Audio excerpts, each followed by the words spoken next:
Welcome everyone. Today, we are diving into an exciting mathematical journey, starting with a basic but crucial concept, the perimeter. Imagine you're walking around your favorite park, tracing the boundary line. The total distance you walk is the perimeter of that park.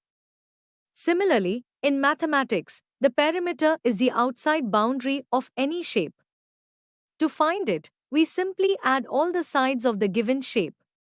For example, if we have a rectangle with sides of 3 centimeters and 7 centimeters, we add them up 3 plus 7 plus 3 plus 7 to get a perimeter of 20 centimeters.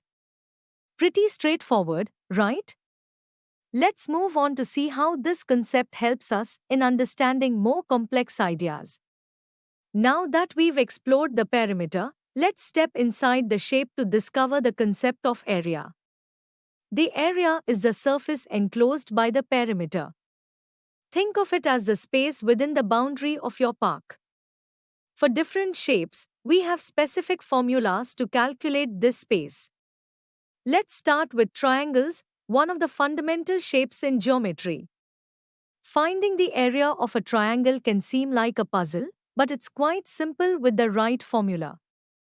If we know the height and base of the triangle, we can use the formula area equals half into base into height.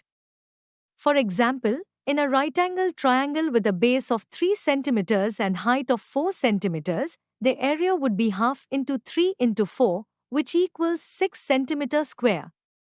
This formula is a golden key for right-angled triangles. But what about triangles that aren't right-angled or when we don't know the height? That's where Heron's formula comes into play. Heron's formula allows us to calculate the area of any triangle when we know the lengths of all 3 sides. First, we find the semi-perimeter, which is half the perimeter of the triangle. Then, we plug it into the formula, area is equal to square root s into s minus a into s minus b into s minus c, where s is the semi-perimeter, and a, b, and c are the sides of the triangle.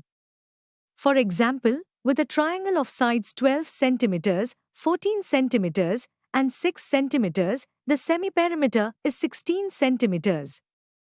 Putting it into Heron's formula gives us an area of approximately 35.77 centimeters square. It's like magic, isn't it? With Heron's formula under our belt, we are not just limited to triangles. We can also tackle larger shapes, like quadrilaterals, by dividing them into triangles. Let's see how this works in practice.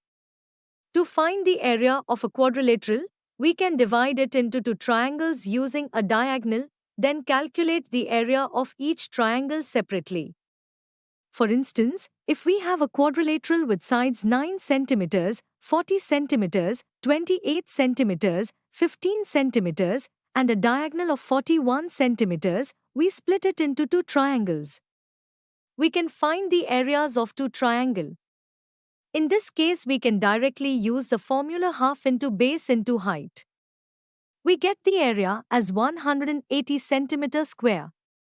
For the second triangle, we will use the Heron's formula. We get semi-perimeter as 42 centimeters. Hence, area becomes 126 centimeters square. Now, we can get complete area as 180 plus 126. We have area of quadrilateral as 306 centimeters square. This technique opens up new possibilities for us to explore the areas of various shapes. We've journeyed from the simple concept of perimeter through the area of triangles and expanded our understanding to calculating the area of quadrilaterals using Heron's formula. It's incredible how these concepts build on each other, isn't it? We hope that you have understood the topic.